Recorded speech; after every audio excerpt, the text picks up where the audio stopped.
اہل فلسطین کی مدد جسمانی، مالی، جانی، ہر طرح کی مدد جس کی استطاعت میں ہو وہ اس کا فریضہ ہے۔ ساری دنیا کے سامنے غیر ملکی ضمانتوں کے ساتھ کیے ہوئے معاہدے کو توڑ کر آج یہ پھر دوبارہ ان معصوم بچوں پر، عورتوں پر، بوڑھوں پر، مسجدوں پر، ہسپتالوں پر بمباری کر کے اس کو ملبے کا ڈھیر بنا رہے ہیں، نئے اس نے قبضے کیے ہیں، اور یہودیوں کو وہاں پر بسانے کے جو اقدامات کیے ہیں وہ غیر قانونی ہیں، غیر ضابطے کے خلاف مجرم ہیں۔ ان مجرم مسلمانوں کے بارے میں قرآن نے کہا تھا کہ اگر وہ اے مسلمانوں تم سے مدد مانگے تو تمہارے اوپر مدد کرنا فرض ہے۔ یعنی اگر ان کو کوئی ایسی قوم ان پر ظلم کر رہی ہو کہ جن سے تمہارا کوئی معاہدہ نہیں ہے تو تمہارے اوپر نصرت کرنا فرض ہے، لیکن اگر کسی ایسی قوم کے خلاف وہ تمہیں دعوت دے رہے ہیں جس کے ساتھ تمہارا معاہدہ ہے تو پھر ان کی مدد نہیں کی جائے گی، قرآن کی کہتا ہے۔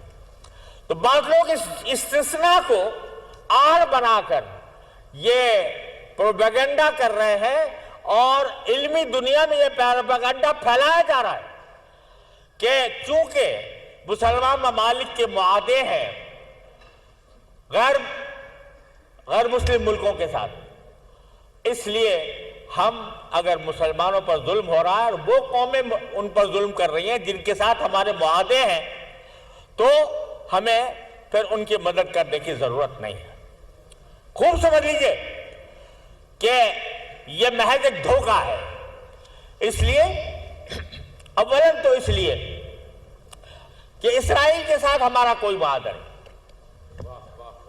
پاکستان کا یا اکثر بیشتر مسلمانوں کا، مسلمان ملکوں کا اسرائیل کے ساتھ کوئی معاہدہ نہیں۔ اللہ اکبر۔ ہم نے اسرائیل کو تسلیم کرنے سے انکار کیا۔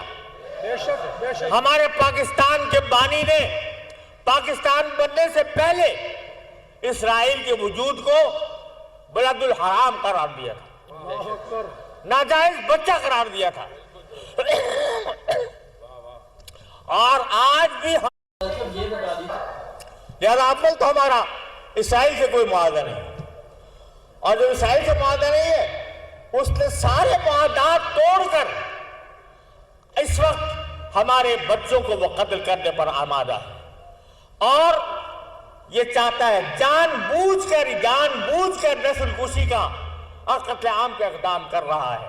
امریکہ کا وزیر خارجہ، اس سے لوگوں نے پوچھا کہ آپ اسرائیل کی حمایت کرتے ہو جبکہ وہ ہزارہا انسانوں کو قتل عام کا مرتکب ہو چکا ہے، تو کہتا ہے کہ چاہے وہ ساری مسلمانوں کو قتل عام کر دے ہم اس کا ساتھ نہیں چھوڑیں گے۔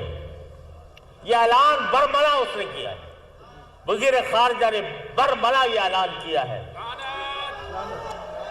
لعنت ہو اس اعلان پر، لعنت ہو اس اعلان پر۔ اور اس کی حکومتیں تماشائی بنی ہوئی ہیں، مذمتی بیانات جاری کر رہی ہیں۔ ساری اسلامی حکومتوں پر جہاد فرض ہو چکا ہے، اب صرف زبانی مذمتوں سے ہم اپنے ذمہ داری سے عہدہ برا نہیں ہو سکتے۔